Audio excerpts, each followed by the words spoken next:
Alright, tamba nadulas. Pero bago yan, unang segment muna natin, pag-usapan natin itong bagong Pilipinas, ano to? Bagong Pilipinas kick-off rally, which is bukas. So, kung makikita ninyo dito, lakihan ko, ayan. Yung nakikita ninyo dyan, ito, kasama doon sa kick-off na yon, meron silang mga serbisyo fair. So, may mga halimbawa ito NBI, issuance of NBI clearance, yung national ID, pero ito na-encirclean natin. Tignan niyo yung ano to, Department of Social Welfare and Development, DSWD, which is nakikita niyo AX, no? AX, ito yung nakita natin na maraming mga videos kung saan nagbigay daw ng ayuda doon sa mga iba't ibang parte ng Luzon, Visayas at Mindanao kapalit daw ng pirma. So ito, makikita natin, ito palang kick-off rally, kung i-connect natin ito, yung kick-off rally pala na ito, kunwari lang, no? Bukod sa dalawang purpose, bukod sa yung unang purpose nito ay bumawi doon sa issue, doon sa paggamit ng chopper at pagdalo nitong si Kuting papunta doon sa Coldplay concert, no? Kumbaga parang para malibutan natin yon, nagplano sila ng concert na parang ganito. Pangalawang purpose nila ay itutuloy nila dito yung pagkalap ng pirma. So nakikita naman natin dito, ayan ano yan, anong ibig sabihin yan, ayan AX. So, to further show you a proof of that, ito ay meron tayong nakuha mula sa ewan ko kung puting ahas din ito ni Pebbles, nakita natin ito, ayan. Meron pala silang mga na i-required na ayan may barcode pa. Ano bang nakalagay diyan? Required ang paano natin lakihan 'yan? Ayan. Pero nakalagay diyan required na dapat dalhin ninyo yung ID ninyo, ganito ganyan. Parang naka-registered kayo para yung pala ay meron pang ito. Yan. Lalagay ito sa kamay ninyo. Oh. Tapos may t-shirt. Oh. So ibig sabihin, meron kayong barcode, registered kayo, as soon as magpipirma din kayo doon, sigurado magpipirma kayo doon kagaya ng ginawa nila diyan sa ayuda 100 o 500 per pirma na yan. Ganun. Ano na naman ito, continuation doon sa pagkalap nila ng pirma. So yan pala yan, kung titignan natin, yan pala ang purpose ng kick-off rally na yan. So pangalawa, ito naman, sabi nga natin, ewan ko lang kung bakit hindi napansin ito talaga ng tao. Pero ako napansin ko ito. 'Di ba ang sabi, inilalayo lagi, like for example, kahit nga si Senator Amy, sabi niya, wala daw kinalaman yung kanyang kapatid, walang kinalaman, wala daw alam ang kanyang kapatid dito sa People's Initiative na ito. Pero tignan niyo naman, sabi nga ni Pangulong Kuting, very divisive daw yung People's Initiative. Pero ano to?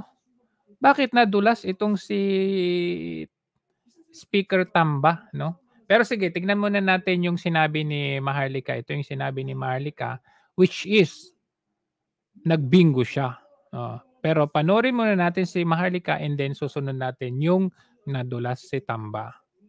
Coming from Senator Amy sa text messages dahil siya ay talagang sobrang malungkot syempre. Dahil pinatawag sila, yung pala ang nagkukunwari lang si Marcos Jr., si Kuting ninyo.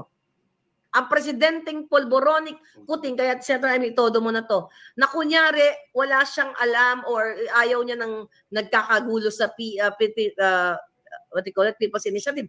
Yung pala, nag-usap na si Kuting, si Lisa, at si Tambaloslos na i-push ang PI at i-bribe ang mga kongresista, bigyan ng mga 1 kilong bigas, 100 piso ang mga Pilipino para So, ayon kay Marlica, alam pala yan ni Pangulong Kuting. Alam pala niya yan.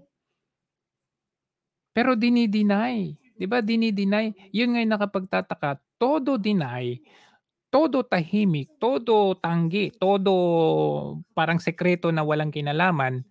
Pero mamaya makikita ninyo, nadulas. Ewan ko kung nadulas si Tamba o talagang tanga lang talaga siya. Tingnan natin pirmahin din langin kasi para magkaroon ng pinangako pala ni Jutang Genemes na Romualdez at ni Lisa As kay Marcos Jr., kay Marcos Polboronic, ay 2 times 5-year terms. So, 10 taon.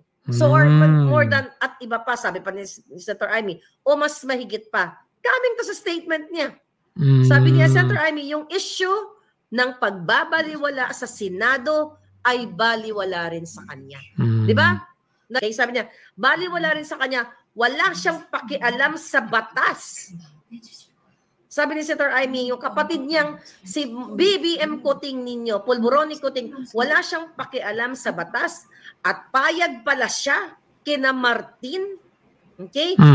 So unang ebidensya natin na nasa likod pala ng People's Initiative na to ay si PBBM Kuting ay yung chat, yung message mismo ni Senator Amy. Unang yan, yung binabasa ni Maharlika. Pangalawa, na magboboljak dito, magbibinggo dito, ay yung nadulas si Tamba. So dito muna tayo sa message ni Senator Amy. At sa PI na magpapanatili sa kanya sa posisyon ng 10 taon at mahigit pa, nakakahiya. Sabi niya, kung ano ang binatikos sa ama ko, mas malala pa ang gagawin niya. Traidor siya sa konstitusyon, traidor sa bayan. Traidor yung Pangulo sa konstitusyon. Traidor siya sa aming pamilya, hindi ko na siya kilala.